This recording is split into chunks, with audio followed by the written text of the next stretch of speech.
Welcome to Let Me Fix This. Enjoy the video. You start by locking down purpose. What decisions will this dashboard drive, and which 3-5 KPIs matter most? Next, connect the sources, SQL tables, CRM exports, spreadsheets, or APIs, and validate data quality. Once done, define the refresh cadence and ownership so numbers stay current.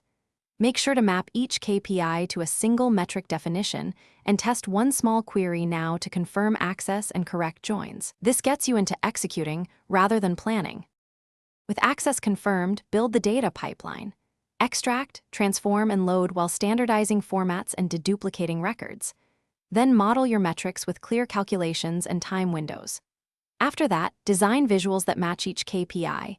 Use time series for trends, bars for comparisons, and gauge or scorecards for targets.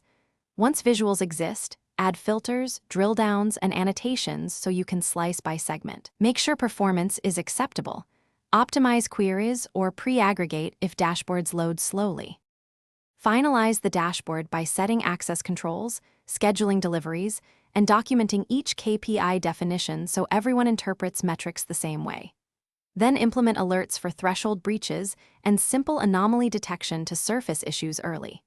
Once shared, gather stakeholder feedback and iterate on layout and wording to improve clarity. If numbers don't match source reports, check time zones, aggregation windows, and join cardinality first. Those are the most common causes. Fixing them usually resolves discrepancies quickly. Thanks for watching. If you found this helpful, don't forget to like and subscribe.